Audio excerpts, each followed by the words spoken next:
தைரியம், தேஜோ, அவனுக்கு அறிவு நிறைய இருக்கும், சாதுரியங்கள், திருதி, மன உறுதி, முன்வைத்த காலை பின் வைக்க மாட்டான், சொன்ன சொல்ல காப்பாற்றுவான், அந்த திருதி அவங்ககிட்ட இருக்கு. தாக்ஷியம்னா எல்லா திறமையும் அவனுக்கு வரும்.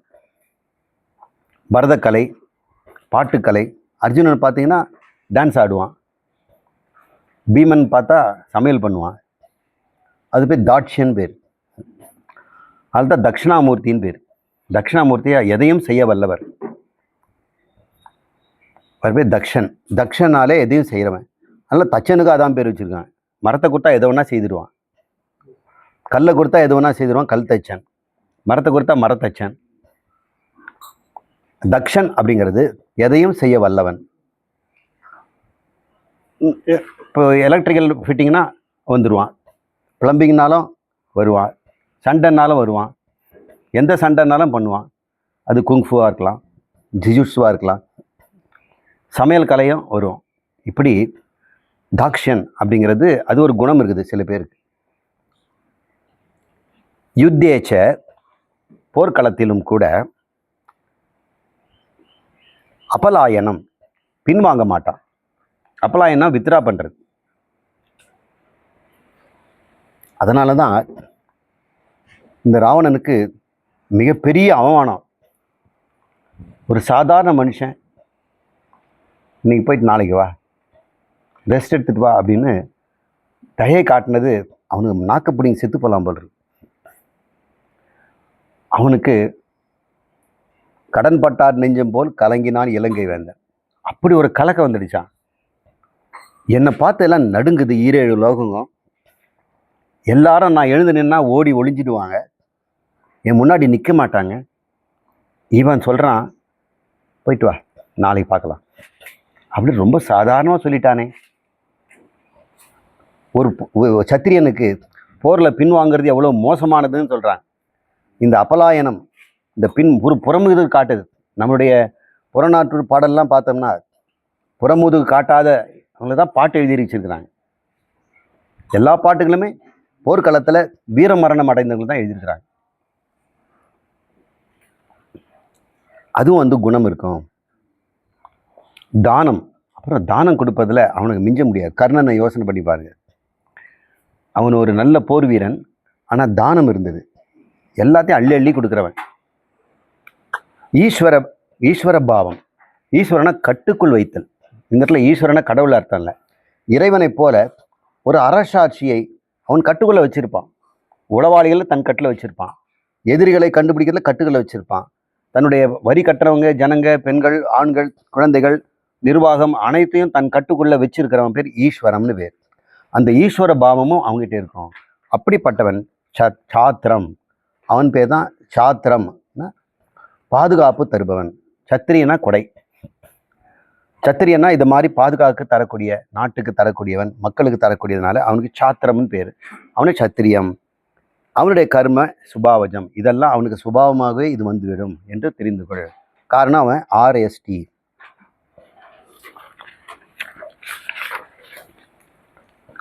கிருஷி, கௌரட்சிய, வாணிஜ்யம், வைசிய கர்ம ஸ்வபாவஜம், பரிசர்யாத்மகம் கர்ம சூத்திரஸ்யாபி ஸ்வபாவஜம். அந்த சுபாவத்தை சொல்கிறாரு. இந்த ரெண்டு பேரையும் ஒரே ஸ்லோகத்தில் சொல்லிட்டார். கிருஷி என்றால் வேளாண்மை, வேளாளர்கள். கௌரட்சணம், பசுமாடுகளை காப்பாற்றுதல், ஆடு மாடுகள் எல்லாமே சேர்த்துக்குங்க. வாணிஜ்யம், பொருளை ஒரு நாட்டுக்கு கொண்டு போய் விற்று அங்கே நாட்டிலேருந்து பொருளை கொண்டு வருது, இதெல்லாம் அவங்க செய்கிறாங்க. இது வைசிய கர்மம். இந்த மனநிலை இருக்கவங்களுக்கு இந்த கர்ம சுபாவமே வந்துடும். இது வந்து வைசிய மனம், சத்திரிய மனம், பிராமண மனம்னு தெரிஞ்சுக்க. இது வந்து பிறப்புனால கிடையாது, மனதின் தன்மையினால். இப்போ நம்மக்கிட்ட எல்லாம் கலந்து தான் இருக்குது. நம்மள அறிவாளியாக இருக்கிறோம், பாதுகாப்பு நம்மளே கொடுக்க வேண்டியிருது, வியாபாரம் பண்ண வேண்டியிருது, தொழிலும் செய்ய வேண்டியிருது. நம்ம மனம் எப்படி எதில் லைக்குதுன்னு பாருங்கள். இப்போ நாம் என்ன பண்ணிகிட்ருக்குறோம்? எப்போ கிடைச்சாலும் இந்த சாஸ்திரத்தை கேட்கணுன்றதுனால நம்ம சத்துவத்தில் வளர்ந்துக்கிட்டே இருக்கோம். கொஞ்சம் கொஞ்சமாக இதுக்கு தடை செய்கின்ற கர்மங்களை எல்லாம் குறைச்சிக்கிட்டே இருக்கோம். தேவையில்லாத பிஸ்னஸ்ஸு, தேவையில்லாத ஊர்வம்பு, மக்களோட உறவாடுறது, இதெல்லாம் நமக்கு அடியோடு மாறி போச்சு. இந்த சுபாவமாகவே வருது. இப்போ சுபாவம் மாறுதா இல்லையா? இது பேர் தபஸ். இந்த தபஸை சீரியஸாக எடுத்துக்கிட்டோம்னா அவன் தவம் செய்கிறவன். சீரியஸே இல்லாமல் நிறைய பேர் இருக்கிறாங்க.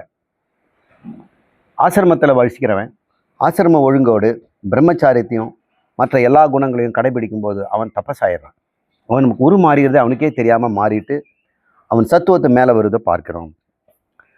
பரிச்சரியாத்மகம், மற்றவர்கள் எல்லாருக்கும் சேவை செய்வது, பரிசாரம் செய்வது தான் சூத்திர ஸ்வபாவஜம் கர்ம. சூத்திரம் என்ற மனம் உடையவனுக்கு இயல்பாக வருகின்ற தொழில்கள். இதிலேருந்து யாரும் மாறக்கூடாது அப்படின்னு சொல்கிறேன். இதெல்லாம் குணத்தில் அடிப்படையது. நீ யாருன்னு கேட்டால் சத்திரியன் வைசியன்னு சொல்லாதே, அது உன் குணம். இந்த குணம் மாறக்கூடியது. இந்த பிறவிலே நீ பிராமணன், அடுத்த பிறவிலே நீ வைசியன், இந்த பிறவிலே சூத்திரனாக இருந்து வைசியனாகி சத்திரியனாகி கடைசியில் நீ பிராமணன் ஆகலாம். ஒரே பிறவியில் ஆகலாம். அல்லது ஒரு குடும்பத்திலேயே 4 பேர் இருப்பாங்க. ஒரு பிராமண குடும்பத்திலே ஒரு லாரி டிரைவர் இருக்கிறான், ஒரு போலீஸ் இன்ஸ்பெக்டர் இருக்கிறான், ஒருத்தன் கூலிக்கு வேலை செய்கிறவனும் இருக்கிறான், சமையல் பண்ணிட்டு கூலிக்கு வேலை செய்கிறவன் இருக்கிறான், சூத்திரனும் இருக்கிறான். அவங்க குணம் அப்படி தான் இருக்குது. ஒருத்தன் வேதம் ஓதிக்கிட்டு பூஜை பண்ணிக்கிட்டு இருக்கிறான், அப்போ பிராமணனாகவே இருக்கிறான். பிராமணன், பிராமண சத்திரியன், பிராமண வைசியன், பிராமண சூத்திரன் அப்படி இருக்கிறாங்க. அதே மாதிரி சூத்திர பிராமணன் இருக்கிறான். நந்தனார் போன்றவங்கெல்லாம் சூத்திரனாக இருந்தும் பிராமணன் இருக்கான். சூத்திர பிராமணன், சூத்திர சத்திரியன், சூத்திர வைசியன், சூத்திரனும் இருக்கிறான். அதனால் ஒன்றே வச்சுக்கூடாது. பிறவினால் யார், கர்மத்தினால யார் அப்படின்னு பார்க்கும் பொழுது நாம் பலவிதமான காம்பினேஷன்ஸும் இருக்கிறத நம்ம பார்த்துக்கிட்டு இருக்கிறோம். இப்படி தான் தயானந்த சரஸ்வதி எனக்கு சொல்லிக் கொடுத்தார், எல்லாருக்கும் சொல்லிக் கொடுக்குறார். வெறும் 4 மட்டும் பார்க்காதீங்க, 4ஓடு கூட இந்த அவனுடைய குணத்தக அவன் எப்படி இருக்கிறான், ஜனனத்தக எப்படி இருக்கிறான், கர்மத்தக எப்படி இருக்கிறான். இவர் சொல்கிறாரு, நான் குணகர்ம விபாகம் இந்த 2ஆல தான் நான் 4ஆக பிரிச்சிருக்க தவிர ஜனனத்தை இல்லைன்னு அவர் சொல்லிட்டார். பகவான் கிளியராக சொல்கிறார், நான் 4 வர்ணத்தை சாதுர்வர்ணியம் மயா சிருஷ்டம் குணகர்ம விபாக ந ஜனன. பிறப்பால் நான் அப்படி செய்யலப்பா, உன் கர்மத்தினாலும் உன் குணத்தினாலும் தான் நீயே 4ல் ஒன்றா இருப்ப அப்படின்னு தான் சொல்கிறார். அப்படி செய்தும் நான் எதையும் செய்யாதவன்னு வேற சொல்கிறார். நான் தான் படைத்தேங்கிறார். அடுத்த லைன்லேயே சொல்கிறார், நான் இதெல்லாம் படைக்கலைங்கிறார். இந்த எதிர்வாதம் பண்ணுறவங்கள முதல் 2 லைனை மட்டும் தான் எடுத்துக்கிறாங்க. அதில் முதல் லைனை மட்டும் எடுத்துக்கிறாங்க. நான் தான் பத்தியா, இவங்க தான் ஜாதியை படைச்சிருக்கிறார், இந்து மதம் தான் ஜாதியத்துக்கு அடிப்படை காரணம், நான் ஜாதியை ஒழிக்கணும்னா இந்து மதத்தை ஒழிக்கணும் அப்படின்னு சொல்கிறாங்க. உண்மை தெரியாதவள். சரி விடுவோம். இது வரைக்கும் நாம் குணத்தின் தன்மையிலும் குணம் இருப்பிடத்தையும் எப்படி வெளிப்படும் என்பதையும் மறுபிறவியில் கொண்டு போய் சேர்ப்பது என்பதை நம்ம பார்த்துட்டோம். இனிமேல் இந்த சத்துவத்தையும் கடந்து எப்படி நாம் இருக்க போகிறோங்கிறத ஒரு சில பாடல்களை பார்ப்போம்.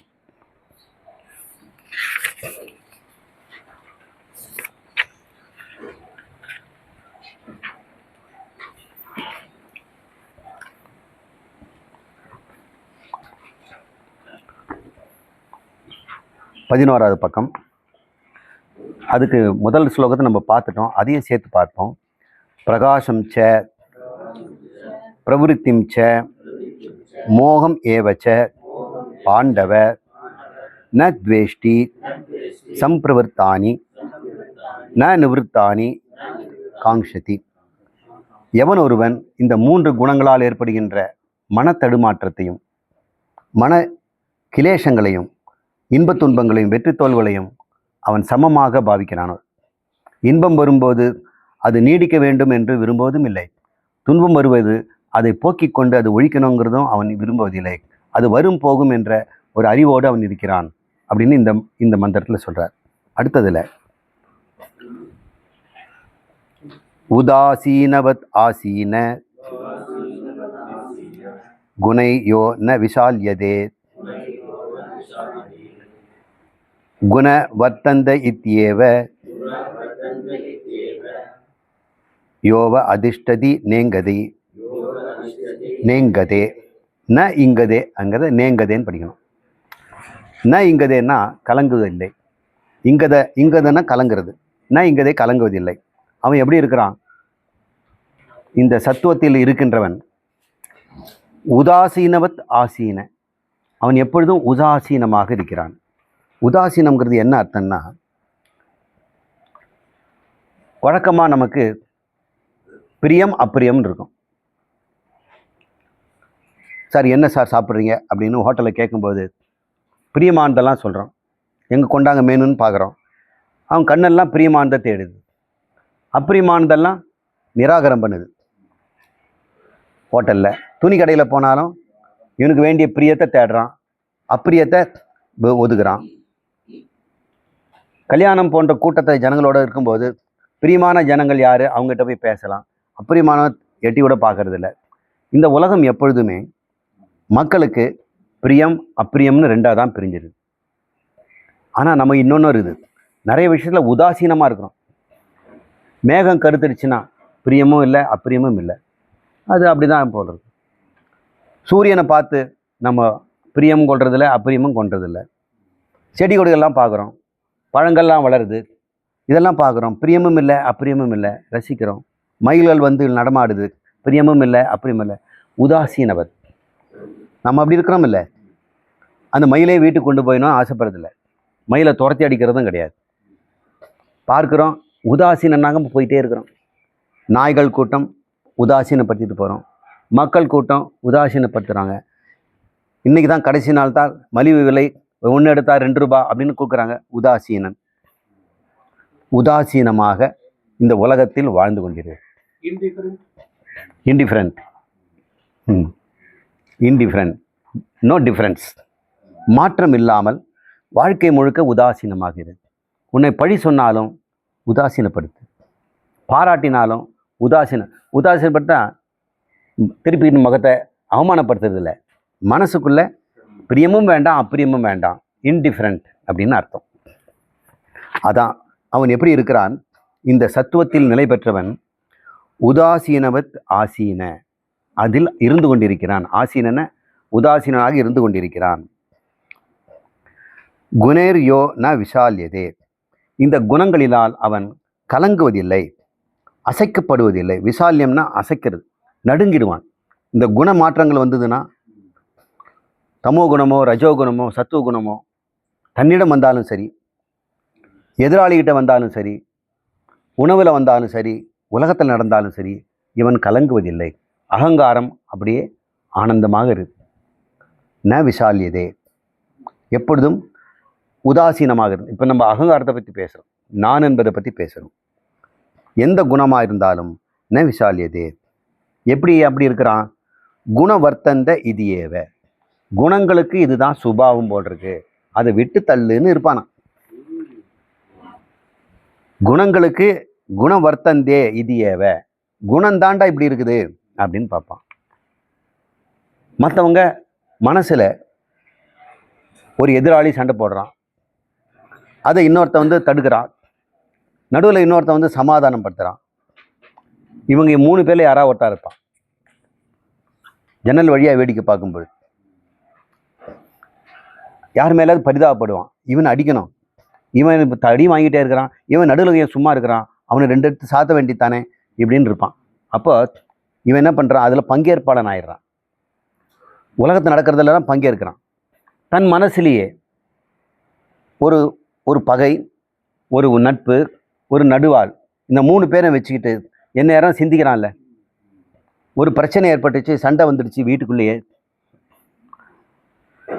அண்ணனுடைய மனைவி அண்ணி, தம்பியினுடைய மனைவி, 2 பேருக்கும் ஒத்து வர மாட்டேங்குது.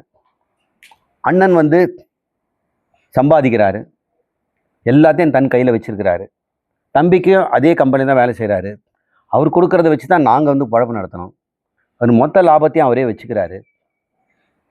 அண்ணி சொல்கிறாங்க, அப்படியெல்லாம் கிடையாது, எதிர்காலத்துக்காக சேர்த்துக்கணும், உங்களை மாதிரி தான் நாங்களும் அளவாக தான் செலவு பண்ணிகிட்ருக்கோம், உங்களை விட கம்மியாக தான் நாங்கள் அந்த பயன்படுத்துகிறோம் அப்படின்னு.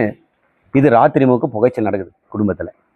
அப்புறம் பக்கத்து வீட்டுக்காரர்கிட்ட இப்போ சொல்கிறார், இப்படி சொல்கிறாங்க அண்ணி அப்படின்னா நினைக்கிறீங்க அவங்க எவ்வளோ அனுபவிக்கிறாங்க தெரியுங்களா? எனக்கு தெரியாமல் எவ்வளோ வளையல் வாங்கி வச்சுருக்காங்கன்னு நான் பார்த்துருக்குறேன். இல்லைம்மா அது அவங்க அம்மா போட்டதாக இருக்கும். இல்லை எங்கள் மூத்தார் தான் அதை கொடுத்துருக்குறாரு, எங்களுக்கு துரோகம் பண்ணுறாங்க, இவர் தான் பாடுபடுறாரு கம்பெனியில், அவர் வெறும் நிர்வாகம் தான் பண்ணுறாரு, பல நேரம் டூர் தான் போகிறாரு, அவர் டூர் போகிறதே பிஸ்னஸுக்கு. இது மாதிரி இருக்கு இல்லையா? இந்த மனம் 3 நாய்கள் மாதிரி சண்டை போட்டுதா இல்லையா? செந்நாய், கருநாய், வெள்ளை நாய். இந்த வெள்ளை நாய் தான் நடுவில் இருந்து பேசுகிறவங்க. அப்படி இருக்காதுமா, அவங்க அம்மா வீட்டில் போட்டதாக இருக்கும், நீ ஏன் சந்தேகப்படுற அப்படின்னு. இல்லை ஒரு நாய் இது குலைக்கும், இல்லை அப்படிதான். கருப்பு நாயாக மாறி அந்த ஆள் சொல்கிறதெல்லாம் அவங்க சொல்லுவாங்க.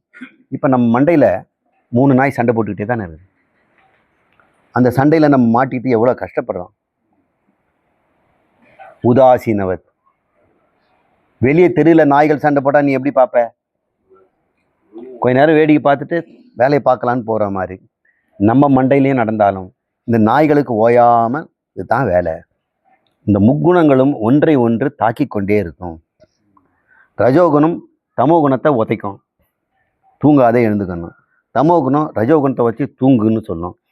சத்துவகுணம் ரெண்டையும் கெஞ்சும், கொஞ்சம் படிக்க விடுங்க ஐயா, பரிசு என்னென்ன பண்ண போகிற நீ, கொஞ்சம் ரெஸ்ட் எடு, இல்லை வெளியே போ. இந்த 3 குணமும் நம்மளை ஆட்டி படைக்குது இல்லை? இந்த குழந்தைங்களுக்கும் ஸ்கூலுக்கும் பெண்களுக்கும் பார்த்தோம்னா இந்த முக்குணங்கள் வசம் எப்படி இருக்குது? எவனோ ஒருவன் இதை கண்டுபிடிச்சிட்டானோ அவன் சொல்கிறான், உதாசீனமாக இருந்து இது குணங்களுடைய வேலையை பண்ணுது. நாய்களுக்கு வேற விட்டால் என்ன வேலை? இந்த செந்நாயும் கருநாயும் வெள்ளை நாய் வந்ததுன்னா ஒன்று கொலாவிக்கும், ஒன்று சண்டை பிடிச்சிக்கும், ஒன்று இதை தாக்கும், ஒன்று சமாதானம் பண்ணும், ஒன்று சமாதானப்படுத்தி இது அடிக்கும்போது அது அடித்தது வந்து சமாதானப்படுத்தும். இப்படியே தான் நடக்குது. இதுதான் நடக்குதுங்கிறதுனால அவன் சொல்கிறாரு, குணா வர்த்தந்தே இது ஏவ.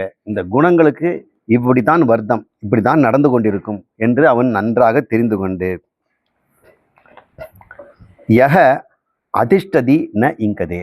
எவன் ஒருவன் உதாசீனமாக இருந்து கொண்டிருக்கிறானோ அவன் எதற்கும் கலங்குவதில்லை அப்படின்னு சொல்கிறார். இதுதான் இந்த முக்குணங்களை கடக்கிறது. அப்போ நீங்கள் இனிமேல் முக்குணங்களை உங்கள் மனசை 3 நாய்களாக பாருங்கள். சமதுக்க சுக ஸ்வஸ்த சம லோஷ்ட அஸ்ம காஞ்சன துல்லிய பிரிய அப்ரியோ தீரக துல்லிய நிந்தா நிந்தாத்ம சன்னு ஸ்துதிஹி. துல்லிய நிந்தாத்ம சன்னு சுதிஹி சன் ஸ்துதிஹி. சன்னு அப்படின்னு சொல்கிறது தான் வழக்கம் மந்திரத்தில். சன்னுன்னா இருந்து கொண்டுன்னு அர்த்தம். அது சன் அப்படிம்பாங்க. அப்படி இருந்துட்டு இருக்கிறான். பிரியம் சன்னு, அவன் பிரியமாக இருந்து கொண்டிருக்கிறான். சன்னுன்னா இருக்கிறான். ஈஸ்ன்னு சொல்கிறோம்ல, அதான். இவன் எப்படி இருப்பான் இன்னும் வளர்க்குறாங்க. நம்மலாம் இப்படி இருக்கிறோமா நம்ம சோதனை பண்ணுறதுக்கு தான் பகவான் சொல்கிறார். சம துக்க சுக ஸ்வஸ்த. தன்னிடத்திலே சுகம் துக்கம் வந்தாலும் எப்படி இருப்பானா? லோஷ்ட அஸ்ம காஞ்சன சம. கல், லோஷ்டம்னா கல் அல்ல, லோஷ்டம்னா ஓடு, மண் ஓடு. அஸ்மம்னா கல், காஞ்சனன்னா பொண்ணு. இந்த 3 அவர் முன்னாடி நிற்கிது. ஒரு பழைஞ்ச ஓட்டு, சட்டி ஓடு, கல், பொண்ணு. நம்ம 3வது தான் எடுப்போம். வேறு யாராவது மிருகமாக இருந்ததுன்னா இதில் 3ல் வேறு ஏதாவது எடுத்துகிட்டு போகும். இவன் ஒருவன் 3ஐயும் சமமாக பார்க்குறான். அப்படி சமமாக பார்க்குறான்னு அர்த்தம் உதாசீனமாக இருக்கிறான். இதை பத்திரப்படுத்தணும், இதை தூக்கி போட்டுடணும். உடஞ்ச பானை ஏன் வச்சுட்டு இருக்கணும்? தூக்கி போடு. இது தங்கமாச்சை வீட்டுக்குள்ளே வை, அப்படியெல்லாம் இருக்காது. அது இயற்கை, எங்கேயோ கிடக்குது, நாம் வந்தோமா பார்த்தோமா போயிட்டே இருப்போம் அப்படின்னு 3ஐயும் சமமாக பார்க்கிறான். 3 சமமாக பார்க்கிறான்னு என்ன அர்த்தம்னா 3உடைய மதிப்பு தெரியாதுன்னெல்லாம் கிடையாது. இது தங்கம் மதிப்புடையதுன்னு தெரியும், இந்த ஓட்டு மதிப்பட்டதுன்னு தெரியும். பரமஹம்சர், நம்ம ராமகிருஷ்ண பரமஹம்சர் தன்னை மனதை உதாசீனனாக இருக்க பழக்கிறதுக்கு இலையிலேயே உணவும் மலமும் ஒன்றா வச்சு சாப்பிடுவாராம். கலக்க மாட்டார். அவன் ஒன்றா வைக்க கலந்து சாப்பிடலாம்ல. இது மலம், இது உணவுன்னு அவருக்கு தெரியுது, பிரித்து தான் வைக்கணும்னு தெரியுது. ஆனால் இதை வெறுக்கணும், இதை சாப்பிடணும், இது வந்து இன்பம்னு அவர் நினைக்கல. ரெண்டுமே சமமான பொருளாக பார்க்கிறார். எனக்கு இது தேவை, இது தேவையில்லை, அவ்வளோதான் தவிர விருப்பு வெறுப்பு கிடையாது. மலத்தை எங்க வச்சிங்க அப்படின்னு அவர் சொல்ல மாட்டார். இப்போ நீங்கள் யோசனை பண்ணி பாருங்க, சமதிருஷ்டிங்கிறது என்ன? இது எல்லாமே பிரம்மஸ்வரூபமாக இருப்பது அப்படின்னு அறிவது தான். அதே சமயத்தில் பேத திருஷ்டியும் இருக்கணும். இது பாதுகாக்க வேண்டியது, இது அழிக்க வேண்டியது, இது இது போற்றி பாதுகாக்க வேண்டியது, இதெல்லாம் அவனுக்கு தெரியும். இப்போ நீங்களும் மக்களோடு பழகும் பொழுது எல்லார் குணத்தையும் நீங்கள் பார்க்குறீங்க.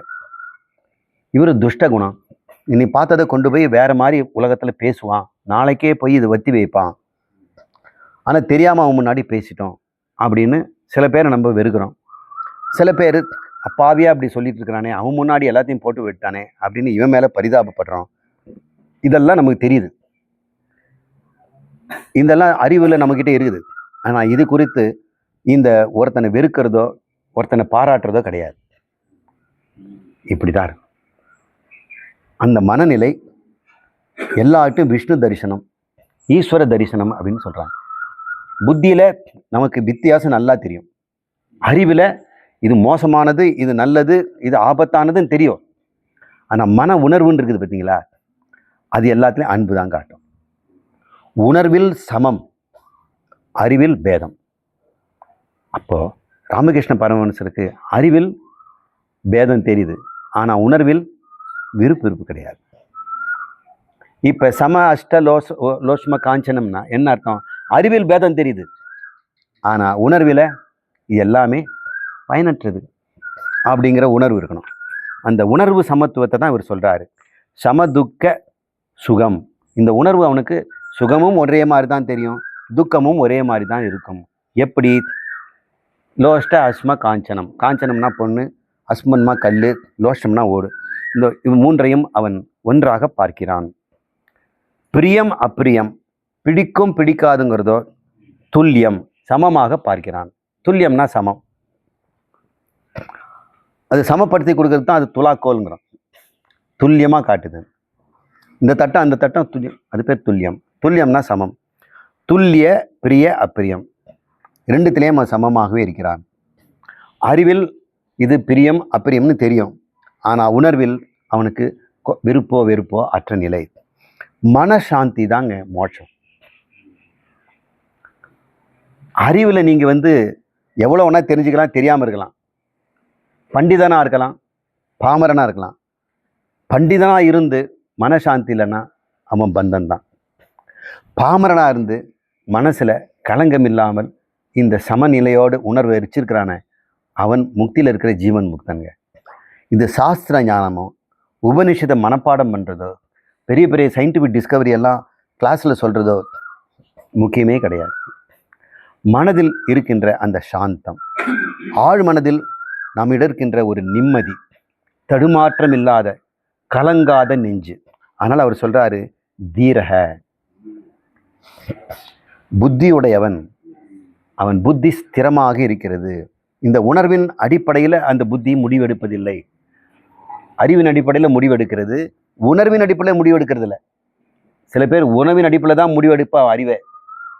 இப்போ எனக்கு தங்கம் உணர்வு சொல்லுது இது விலை மதிப்படையது, அதை பற்றிக்கோ அப்படின்னு சொன்னால் உனக்கு அது அறிவும் இருக்குது, அது பயன்படுத்திக்கிற.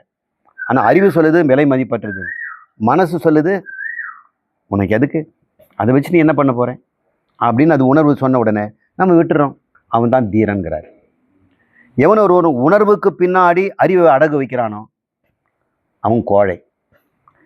உணர்வுக்கு பின்னாடி அறிவை அடகு வைக்கிறது.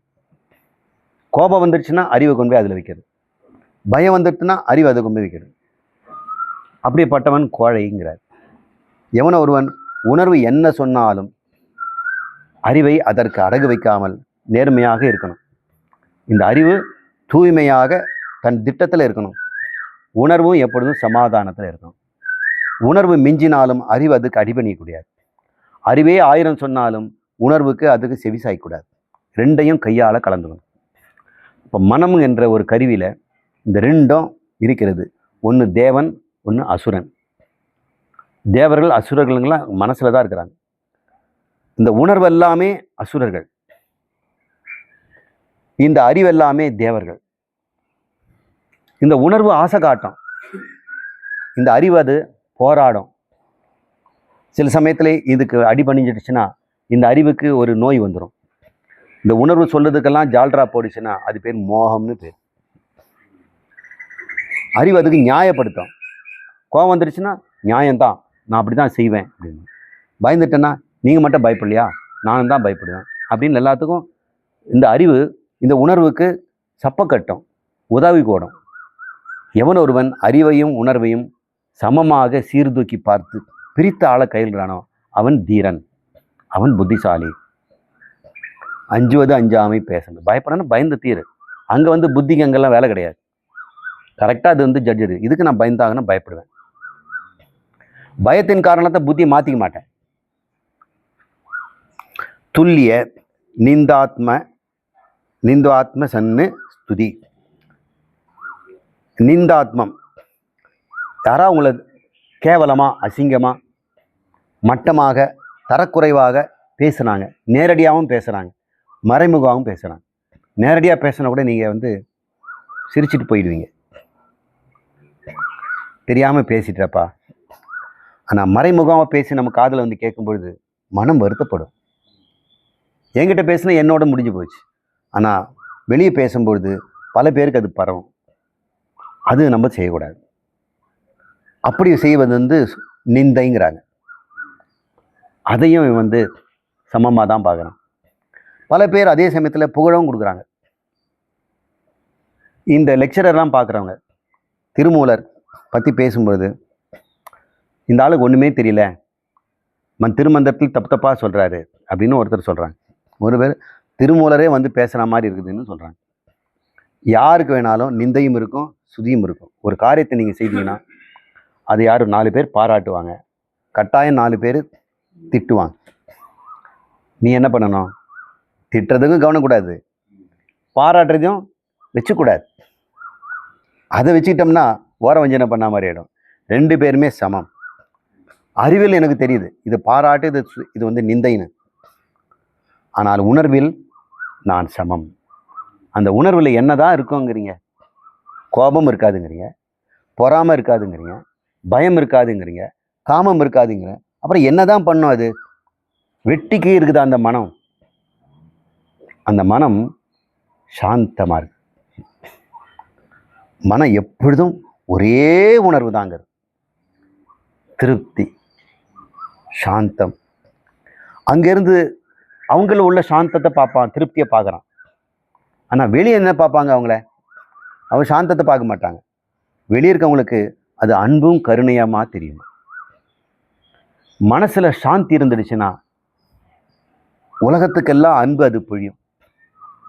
யாரால அன்பு கொடுக்க முடியும்னா யார் மனசுல சாந்தி இருக்குதோ. அசாந்தி இருக்கிற மனசுல எங்க அன்பு வரும்? பொறாமையும் கோபமும் எரிச்சலும் நயவஞ்சகமும் இப்படி தானே இருக்க முடியும். அன்பு எங்கே கிடைக்கும்? சில இடத்துல அன்பு நிறைய கிடைக்கும், ஆனால் எதிர்பார்த்து கொடுக்குற அன்பு. சுகம் தர்ற வரைக்கும் அன்பு தருவாங்க, சுகம் குறைஞ்சிக்கிட்டே வந்தால் அன்பு குறைஞ்சிடும். வேற இடத்துல சுகம் நிறைய வந்ததுன்னா இந்த அன்பு அங்கே கொண்டு போய் வச்சுடுவாங்க. செருப்பில் அன்பு நிறைய இருக்கும், ஆனால் தேஞ்சி காலை கடிக்க ஆரம்பித்த உடனே இன்னொரு செருப்பில் அன்பு போயிடும், இதை தூக்கி போட்டுரும். இப்போ இது பேர் அன்பு கிடையாது. இது சாந்தியிலேருந்து வந்த அன்பு, மனதில் இருக்க நிறைவிலேருந்து வருது. பூர்ணத்துவம் ஆத்மா மனதிலும் அது பிரதிபலிக்குது. தன்னுடைய உணர்வுகள் எல்லாம் ஆத்மாவினுடைய பூர்ணம் மனதிலும் முழுமையாக பிரதிபலிக்குது. மனதுக்கு வேற காட்டுவதற்கு வாய்ப்பே இல்லை, கோபம் காட்டுவதும் வாய்ப்பு இல்லை. எப்பொழுதும் இந்த பிரகாசமாக ஆத்மா மனசை ஆக்கிரமித்து நிரப்பி அதை பூர்ண ஆனந்தத்திலும் திருப்தியிலும் சாந்தத்திலும் வைத்திருக்கிற மனசு வெளியே பரங்கருணையாகவும் அன்பாகவும் தெரியும். அவங்களன்னா நம்ம வந்து சத்துவம் கடந்தவர்கள் அப்படின்னு சொல்கிறோம். குணத்தையும் தாண்டி போயிட்டாங்க. ஏன்னா அவங்க குணத்திலேருந்து ஆத்மாவுக்கு போயிட்டாங்க. ஆத்மாவுடைய குணம் அல்ல அது, அதோட சொரூபம். சாந்தங்கிறது எது? ஆத்மாவுடைய சொரூபம். இப்போ மனதினுடைய சொரூபமே ஆயிடுச்சு. மனதனுடைய குணமாக இருந்தது, இப்போது சொரூபமாகவே மாறிவிட்டது. அப்போ மனம் என்றும் ஆத்மா என்றும் ரெண்டு இல்லை. அதுவும் பூரணம், இதுவும் பூரணம். பூர்ணமத பூர்ணமிதம். இது மோட்சம், இதுதான் கைவல்யம், இதுதான் பரமபதம். அவர் சொல்கிறார். அவன் எப்படி இருப்பான் சொல்கிறார். அடுத்தது, மான அபமானயோகோ துல்யக துல்யோ மித்ர அரிபக்ஷயோ சர்வ ஆரம்ப பரித்யாகி குணாதீதக ச உச்சதே. இவனைத்தான் குணாதீதன் என்று நாம் சொல்ல வேண்டும் அப்படின்னு ஒரு நிறைவு வரார். எவன் மான அபமான யோகோ துல்லிய, மானம் அபமானம் ரெண்டுத்தையுமே சமமாக பார்க்கிறான். அது என்னது? மானம்னா என்ன, அபமானம் என்ன அப்படின்னு பார்த்தோம். மானம்னா எடை போட்டு பார்க்குறது, மதிப்பு கொடுக்குறது. இது எவ்வளோ மதிப்பு சொல்லலாம் சொல்லுங்க சார் அப்படின்னு கேட்குறாங்க. சென்ட்டு ஒரு 5 லட்சம் போடலாம் சார் அப்படின்னா அது ஒரு மானம். மானம்னா மெஷர்மெண்ட். இது பாருங்கள் சார் எத்தனை கிராம் இருக்கும் அப்படின்னா அந்த மூக்குத்தி எப்படி தூக்கி பாரு, இன்னும் ஒரு 1/2 கிராம் தான் இருக்கும் போல் இருக்குமா அப்படின்னு சொல்கிறோம். இது பேர் மானம். மானம்னா மதிப்பீடு. தன்மானம்னா என்ன? சுய மதிப்பீடு. அப்போது தன்மானம்னா என்ன? தன் சுய மதிப்பீடு. தன்மானம் போயிடுச்சு அப்படின்னா என்ன அர்த்தம்? என் மதிப்பு, செல்ஃப் ரெஸ்பெக்ட் போயிடுச்சு. உன் மானத்தை நீ யார் மெஷர் பண்ணது? நீ தான் மெஷர் பண்ணணும். இன்னொருத்த மெஷர் பண்ணுறது கரெக்டாக இருக்குமா? அவன் லாப நஷ்டத்துக்கு ஏற்ற மாதிரி தான் உன்னை மெஷர் பண்ணுவான். அப்போ நீ உன்னை எப்படி மெஷர் பண்ணி வச்சிருக்கிற? உன் தன்மானம் எப்படிப்பட்டது? எல்லாருடைய தன்மானமும் பற்றாக்குறை. இன்னும் இது கிடைச்சா நல்லா இருக்கும். இந்த தடவை இன்க்ரிமெண்ட் போட்டிருக்கிறாங்க, நான் எதிர்பார்த்தது 100 கம்மியாக தான் இருக்குது, இருந்தாலும் பரவாயில்ல. இதுதான் இவருடைய தன்மானம். தன்னை பற்றி என்ன முடிவு வச்சிருக்கிறாங்கன்னா, பத்தவில்லை போதவில்லைன்னு சொல்கிற குறை மனிதனாகவே தன்னை வச்சிருக்கிறாங்க இல்லையா? 100 கோடி ரூபாய் வச்சிருக்கிறவனுக்கும் தன்மானம் எப்படின்னு இருக்கும்? இன்னொரு 5 கோடி பத்தலைன்னு தானே இருக்கும். இருந்தாலும் கூட அவன் எனக்கு முந்தி அதை வாங்கி போட்டானே, நல்ல இடம் அப்படின்னு எப்பொழுதுமே தன்னை பற்றிய ஒரு மதிப்பீடு எல்லாருக்கும் குறைவாகத்தான் இருக்குது. ஒரு டாக்டர் தன்னை எப்படி மதிக்கிறான்? தன்னை அறிவுக்கு ஏற்ற மாதிரி மதிக்கிறான் இல்லையா? டாக்டருங்கிறதுனால அறிவில் மருந்து தெரியறதுனால அவன் தன்னை எப்படி மதிக்கிறான்? டாக்டராட மெடிக்கா வரான். ஹாஸ்பிட்டலில் அவன் நடந்து வந்தான்னா அந்த காரிடாரில் ஸ்டெத்தோஸ்கோப் போட்டுக்கிட்டு யாரையும் பார்க்கறது இல்லை, நேராக அவன் ரூமுக்குள்ளே போகிறான். ஆனால் உட்காந்துருக்க நோயாளியெல்லாம் தன் மதிப்பீட்டில் எப்படி இருக்கிறாங்க? டாக்டர் எப்போ வருவார், எப்போ கூப்பிடுவார், லொக்குன்னு இருக்கிறான். ஒவ்வொருத்தனும் தன்னுடைய மதிப்பீட்டுக்கு ஏற்ற மாதிரி தான் நான் வாழறான். காக்கி சட்டை போட்டவன் அவனுடைய மிடுக்கே வேற, கருப்பு சட்டை போட்ட அந்த லாயருக்கு அவர் மிடுக்கு வேற, ஜட்ஜில் உட்காந்து அவர் மிடுக்கு வேற, கோட்டு சூட்டு போட்டால் அது மிடுக்கு வேற. நம்முடைய மதிப்பு நம்முடைய அறிவை பொறுத்து இருக்கு. உன்னை எப்படி நீ புரிஞ்சு வச்சிருக்கிறியோ அந்த மாதிரி உன்னை மதிப்பிடுற. கோழைன்னு மதிப்பிடுற, பயந்தாங்கோலின்னு மதிப்பிடுற, பொறாம பிடிச்சவன்னு மதிப்பிடுற, பற்றாக்குறை ஆசாமின்னு மதிப்பிடுற, நோயாளின்னு சொல்கிற, உடம்பு ஊதி போனவன்னு சொல்கிற, வத்தல் தொத்தல்னு சொல்கிற. என்னென்னவோ உன் மதிப்பீடு உன்னுடைய உடம்பை பொறுத்தும், உன் அறிவை பொறுத்தும், உன் மனதை பொறுத்தும், பிராணனை பொறுத்தும் உன்னை மதிப்பிடுற. உண்மையான உன் மதிப்பு என்ன? நீ பரமாத்ம சொரூபம் இல்லையா? குறைவே இல்லாத நிறைவு இல்லையா? அந்த நானும் சொல்லக்கூடியது அந்த பரமாத்மனுடைய சைதன்யம் தானே. உன்னுடைய சரியான மதிப்பீடு என்னவா இருக்கும்? நான் அளவற்றவன், அழியாதவன், ஆனந்தம்னு தானே சொல்லணும். அப்போ யாருமே ஒருத்தர் கூட இப்படி சொல்லவே மாட்டேங்கிறாங்களே. அப்போ நீ என்ன சொல்றாரு? இந்த மானத்தை விடுங்கிறார். உன் மானத்தை விடுங்கிறார். மான அபமான துல்லியம். உன்னை பற்றி நீ மானம் என்ன அளக்குறியோ, அல்லது மற்றவங்க உன்னை வந்து தரக்குறைவாக அபமானம் பண்ணுறாங்க, நீ என்ன பெருசாக நீ சொல்லிகிட்டு இருப்ப, அவன் சொல்கிறான் அப்படி, அவன் கதையை நான் சொல்கிறேன் அப்படின்னு இவன் அவமானப்படுத்துகிறான். இப்படி ஆளுக்கு ஆள் தன்மானமும் அபமானமும் மாறி மாறி வருது. இவன் என்ன பண்ணுறான்? நீ என்னை அளவே அளக்க முடியாதப்பா. நானே என்னை அளவ முடியாது. நான் சரீர அளவா இருக்கிறேன், என் பணத்தளவா நான் இருக்கிறேன், என் புகழ் அளவா நான் இருக்கிறேன். நான் அளவற்றவன், அழியாதவன்கிறது தான் சரியான தன்மதிப்பீடு. அந்த தன்மதிப்பீடு வந்தவனுக்கு மற்றவங்க கொடுக்குற மானம் பற்றி ஏதாவது கவலை இருக்குதா? தன் மானம் குறைஞ்சி போச்சேன்னு கவலை இருக்குமா? அவங்க மானத்தை குறைச்சி பேசுகிறாங்கன்னா என்ன சொல்லலைங்க, இந்த சரீரத்தை சொல்கிறாங்க. அவன் என்ன தரக்குறைவாக பேசுறதுக்காரன்னு என்கிட்ட பணம் பேலன்ஸ் எவ்வளோ இருக்குதுன்றதை வச்சு அவங்க பேசுகிறாங்க. என்ன உறவினர்கள் இருக்கிறத பற்றி பேசுகிறாங்க, என்னை பற்றி அவங்க பேசலையே. அவங்க பேசுகிறதெல்லாம் நான் அல்லாததை சொல்கிறார்கள். எவன் ஒரு புரிந்து கொண்டானோ அவனுக்கு மானத்தை பற்றி கவலையே கிடையாது, மெஷர்மெண்ட்டை பற்றி அவனுக்கு கவலை கிடையாது. எப்படி வேணா நீ மெஷர் பண்ணிக்க. நீ நான் அளவற்றவன், என்னை மெஷர் பண்ணவே முடியாது. காலத்தால் அளவற்றவன், எத்தனை காலம் வேணா இருப்பேன், காலம் எனக்குள்ள இருக்கு. இடத்தால் அளவற்றவன், இந்த உடம்புல மட்டும் இல்லை, உங்கள் உடம்புல, உடம்புக்கு வெளியே இருக்கிற ஆகாயம் எல்லாமே நான் இருக்கிறேன். பொருளால் அளவற்றவன், இங்கே என்னென்ன பொருள் இருக்குதோ அது என் பொருள் தான், நான் சிருஷ்டி பண்ணது தான். எந்த பொருளும் என்னுடையது தான், அந்த பொருளும் நான், இந்த பொருளும் நான், இந்த பொருள் மட்டும் நான் இல்லை அப்படின்னு சொல்லவே முடியாது. அப்படி அளவற்றவனாக தன்னை உணர்ந்தவனுக்கு மானம் அபமானம் இருக்குமா? சில பேர் சொல்லுவாங்க, டேய் அப்பாவுக்கு உடம்பு சரியில்லை, நீ போய் ஓடி போய் சித்தப்பா வீட்டில் இதை கொடுத்துட்டு அந்த பையனுக்கு இந்த சாக்லேட்டை கொடுத்துட்டு பர்த்டே கிஃப்ட் சொல்லிட்டு வா அப்படின்னு. நான் போக மாட்டேம்மா. ஏண்டா? என்னை அவமானப்படுத்திட்டாங்க. பிச்சைக்கார பசங்க ஏதாவது கேட்கறதுக்கு வந்துடுவான். இப்போ நான் போய் பாராட்டுறதுக்கு சாக்லேட் கொடுக்க போனால் கூட அவங்க என்ன நினைப்பாங்க தெரியுமா? என்ன ஏதோ ஓசியில் வாங்குறதுக்கும் கேட்கறதுக்கு வந்திருக்கிறான் பையனை அனுப்பிச்சி வச்சுருக்காங்க பாரு, வெக்கமே இல்லாதவங்க, அவன் காதுபட சொல்கிறாங்கம்மா அப்படின்னு அவன் மனம் குன்றி போய் போகிறான் இல்லையா, அவன் மானப்படுறான்ல. அந்த மானத்தினால தான் அவங்க அவ்வளோ துன்பம். தன் மானத்தை இவங்க அவமானப்படுத்துகிறாங்களே. ஒரு ஞானி எப்படி இருப்பான்? தன்னை அவமானப்படுத்த முடியுமா? அளவற்ற ஒன்று யார் அவமானப்படுத்த முடியும்? அவமானம்னா சரியான அளவீடு இல்லை, அபமானம், mistaken measurement. Everybody makes a mistake in measurement.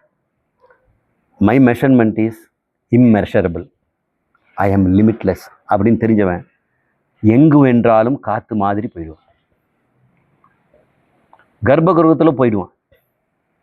சாமி இங்கெல்லாம் உள்ளே வரக்கூடாதுங்க சாமி. அப்படிங்களா? பொய்யா வெளியான்பாங்க. போயிடுவான். உள்ளே போகும்போதும் அவனுக்கு ஒன்றும் தெரியல, அவமானப்படுத்தி கழுத்து பிடிச்சி தள்ளுறாங்க. இப்படி நாய் மாதிரி உள்ளே வந்துட்டேன், கர்ப்பகிரகத்தில் உள்ளே வந்துட்டே அப்படின்னும்போது அப்போவும் அவமானப்படாமல் சிரிச்சுட்டே வருவான். பார்த்துட்டு கடவுள் சிலையை பார்த்துட்டு பத்திரமா இருந்துக்க, இவங்கெல்லாம் உன்னை பார்த்துட்டு இருக்கிறாங்களாம் அப்படின்னு ஒரு ஆசீர்வாதம் பண்ணிட்டு வருவான். அவன் எங்கேயாவது தூணில் போய் உட்காந்துக்குவான். நெட்டி அடித்து குபியத்துக்கும் கூமத்துக்கும் போய் கியூவில் போய் சாமி கும்பிட மாட்டான்.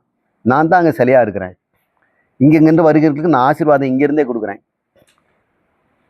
அந்த கல் சிலை காது கேட்காது, எனக்கு காது கேட்குது, இவங்களாம் நல்லா இருக்கட்டும் அப்படின்னு அவன் எங்கு பார்த்தாலும் மான அவமானம் இல்லாமல் மானாபிமானம் கெட்டு தானாகி நின்றவர்க்கு, தான் என்ற ஆத்மாவில் நின்று விட்டார்கள், அவங்களுக்கு மானம் அவமானமே கிடையாது.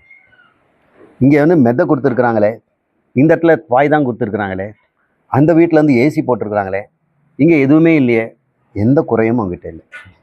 எல்லார் வீட்லேயும் சமமாக இருப்பான். சூத்திரன் வீடும் பிராமணன் வீடு பேதம் இருக்காது. கோயில் எந்த இடமும் அவன் பார்க்க மாட்டான். அவனுக்கு தட்டுப்படுத்த யாரும் இல்லை. காற்றுக்கு என்ன வேலி, கடலுக்கு என்ன மூடி. கங்கை வெள்ளம் பொங்கும்போது அணைகள் யாரும் போட முடியாது. அப்படி மடை திறந்த வெள்ளம் போல அன்பும் கருணையும் இருக்கின்றவனுக்கு எந்த அவமானமும் அவனை தாக்காது. நான் இங்கதே அவன் மனம் கலங்குவதே இல்லை அப்படின்னு அவர் சொல்றார். மான அபமான யோகோ துல்லிய, அவன் ஒரே மாதிரி தான் பார்க்கிறான். உயர்த்தி பேசினாலும் தரக்குறைவாக சொன்னாலும் அவமதித்தாலும் அவன் அப்படியே தான் இருக்கிறான். அவனுடைய சந்தோஷத்துக்கு இடையூறே இல்லை. அவன் ஆனந்தத்துக்கும் நிம்மதிக்கும் எந்த இடைஞ்சலும் இல்லை. எந்த சப்தமோ எந்த சொல்லோ எந்த நடவடிக்கைகளோ அவனுடைய அமைதிக்கு குந்தகம் விளைவிக்காமல் அவன் பாறை மாதிரி இருக்கிறான். இந்த நதியில் நிற்கிற பாறை எத்தனை தண்ணியை பார்த்துருக்கோம். சில நதிகளெல்லாம் கோடி வருஷத்துக்கு மேலே ஓடி இருக்குங்கிறாங்க. அந்த பாறை அங்கே தான் இருக்குது. எத்தனை நதியை பார்த்துருக்கோம், கலங்கியதே கிடையாது. நதிகளெல்லாம் வற்றி போச்சு.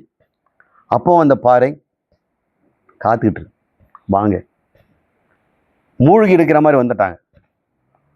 அப்போ கூட மறைஞ்சு போயிட்டேனேன்னு பயப்படுறது. நீங்களாம் போகிறவங்க, நான் இருப்பவன் அப்படின்ற மனம் பாறை மாதிரி இருக்கணும். இந்த சுற்றுச்சூழல் வந்துடுச்சுன்னா மனம் பாறை மாதிரி இருக்கணும். ஆனால் மற்றவங்களுக்கு நீ எப்படி இருக்கணும்? மலர் மாதிரி இருக்கணும். மற்றவங்களுக்கு நீ பார்த்த பாறை மாதிரி தெரியக்கூடாது, மலர் மாதிரி இருக்கணும். மற்றவங்களை தாக்க வந்தால் பாறை மாதிரி இருக்கணும். இதுதான் ஞானியினுடைய உறுதித்தன்மை. துல்லிய மித்திர அரிபக்ஷயோ. அரின்னா பகைவன், மித்திரன்னா நண்பன். அவன் நண்பன் பக்கமும் சேர்வதில்லை, பகைவன் பக்கமும் சேர்வதில்லை. அவன் பக்கம் சேர்வதில்லை, யார் பக்கமும் போகிறதில்லை. இந்த கட்சி அந்த கட்சி, இவங்க ஆட்சி பண்ணுறாங்க அவங்க ஆட்சி பண்ணுறாங்க, இந்த ஓனர் அந்த ஓனர், யார் பக்கமும் சேருவதில்லை. இவன் நல்லவன் அவன் கெட்டவன் ஒன்றுமே சொல்கிறதில்லை. அவனை பொறுத்த வரைக்கும் எல்லாருமே ஒரே மாதிரி தான் இருக்கிறார்கள். அவனுக்குள்ள ஹரி என்று சொல்லக்கூடிய இந்த பகைவன் வந்தாலும் உள்ளே அதே சாந்தம், அதே கருணை.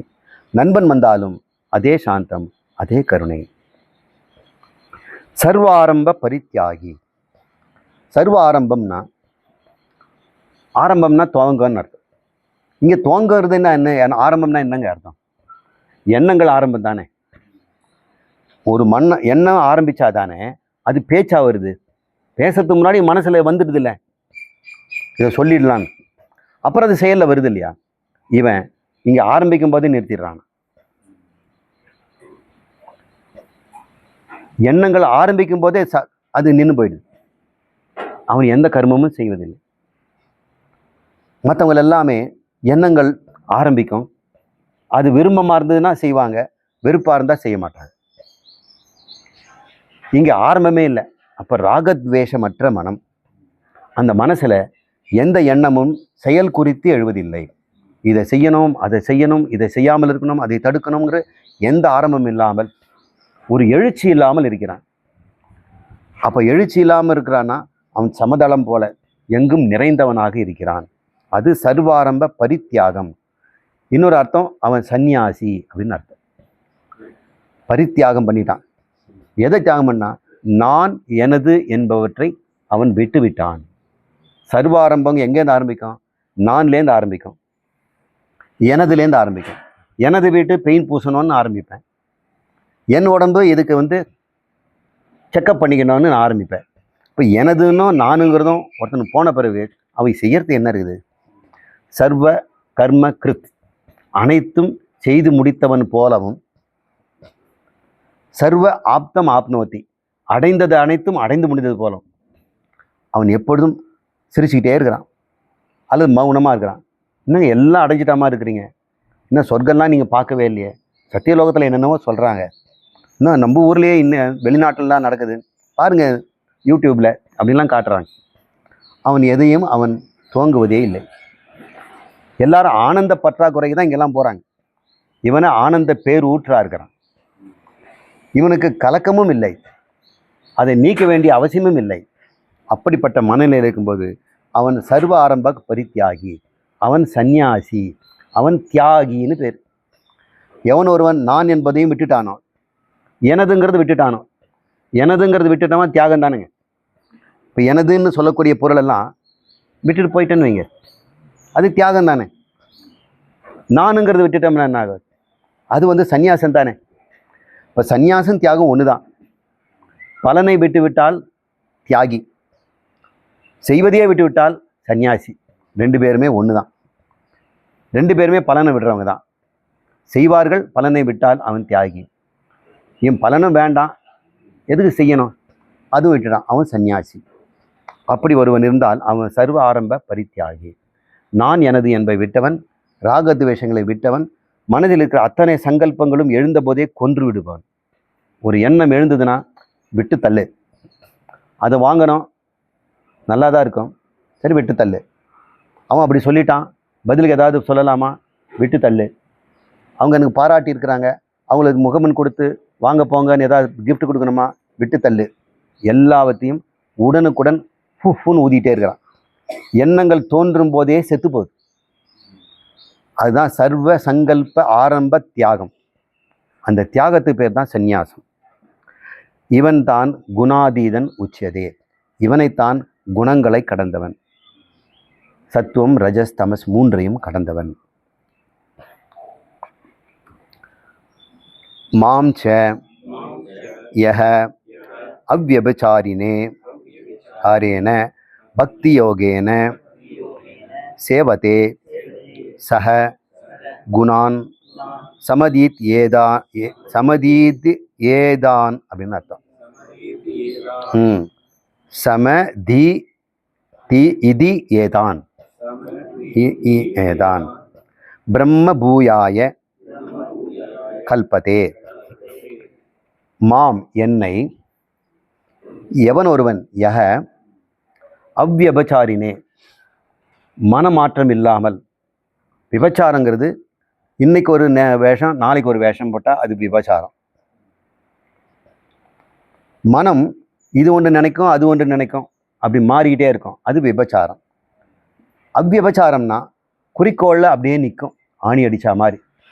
அந்த மனம் புத்தி ஒரே நிலைப்பாடு. அது மாதிரி என்னையே ஒருத்தன் நினைத்து கொண்டிருக்கிறான் அப்படின்னு கண்ணன் சொல்கிறார். அவன் குணம் கடந்தவன். மாம்ச யக அவ்யபிச்சாரேன மனம் திரும்பாமல் என்றும் நானே. என்னுடைய யோகக்ஷேமம் எல்லாம் கண்ணனுடையது. எனக்கு என்னென்ன வருமோ கண்ணன் கொடுத்துருவான். என்னெல்லாம் நான் பாதுகாக்கணுமோ அவன் பாதுகாக்குவான். இந்த பூட்டுற வேலை சம்பாதிக்கிற வேலை எனக்கு கிடையாது. எனக்கு பிராரப்தத்தைப்படி என்னென்ன கொடுக்கணுமோ அவன் கொடுத்தே தீருவான். அப்போ பிராரப்தம்னு ஒன்று எழுதி வச்சு அது கட்டாயம் நடக்கும்னு விதி இருந்தால் எப்படி வராமல் போயிடும்? பிராரப்தத்தில் எனக்கு இல்லைன்னா நான் எவ்வளோ முயற்சி பண்ணாலும் வரவும் வராதே. நான் எதுக்கு நான் ஒன்றை ஒழிக்கணும், ஒன்றை தேடணும்? பிராரப்தங்கிற ஒரு பொருள் எனக்கு கொடுத்துக்கிட்டே இருக்குமே. நான் காப்பாற்றணும்னு நினச்சாலும் தொலைஞ்சு போகிறது பிரார்த்தப்படி போய் தான் தீரும். நான் காப்பாற்றாமே சும்மா போட்டாலும் பத்திரமா என்கிட்ட வரும். அப்படியெல்லாம் நம்ம வாழ்க்கையிலே பார்த்துருக்குறோம். அனாவசியமாக விட்டுட்டு போனதெல்லாம் பத்திரமா இருக்கிறத பார்க்குறோம். பத்திரப்படுத்தணும்னு வச்சதெல்லாம் தேடிகிட்டே இருக்கிறோம். ஆனால் பிராரப்தம் என்ன அனுமதித்தோ அது கட்டாயம் கிடைக்கும் அப்படின்னும் போது பிராரப்தத்தை நம்புறதை விட கண்ணனை நம்பு. ஏன்னா கண்ணன் தான் பிராரப்தங்கிற நீதியாக இருக்கிறார். இந்த பிரபஞ்சத்தில் இருக்கிற எல்லா கர்ம விதிகளுமே அவர் தான் நிர்வாணம் பண்ணுறார்.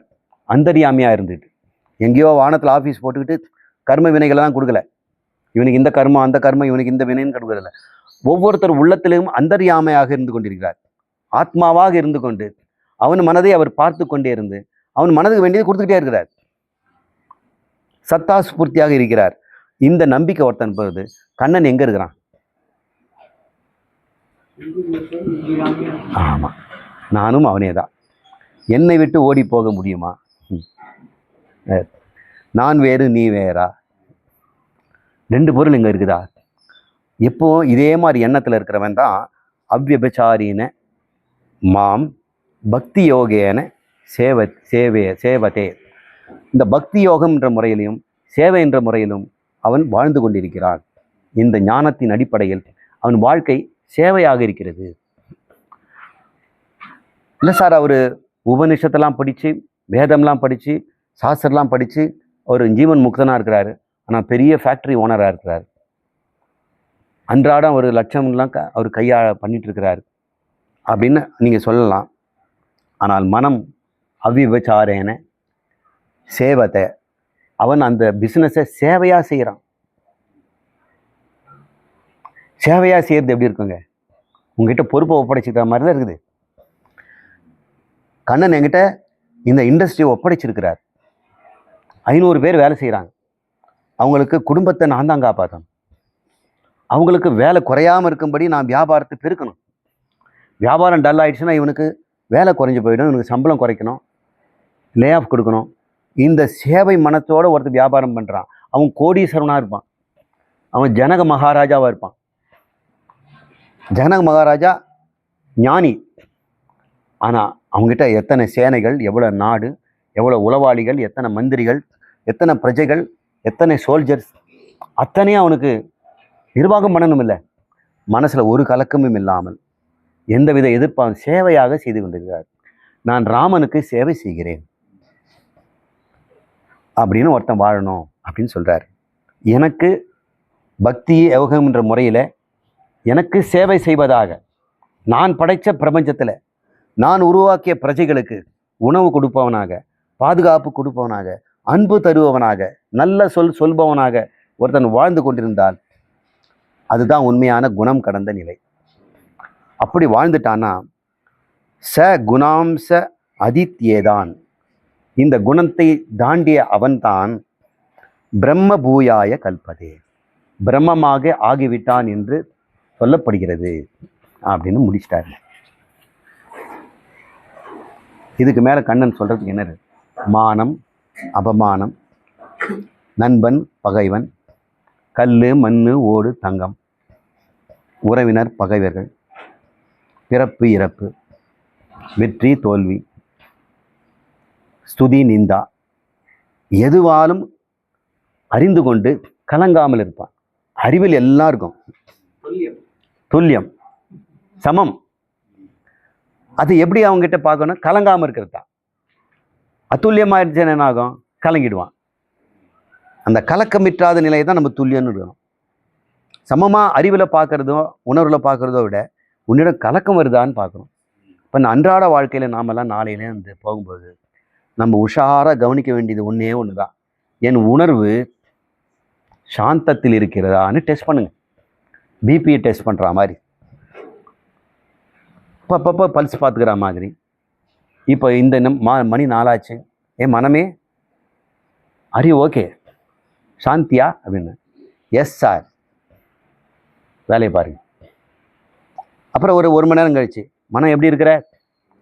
சாந்தி சார், ஓகே வேலையை பாரு. இப்படின்னு சோதனை பண்ணிக்கிட்டே இருக்கணும்.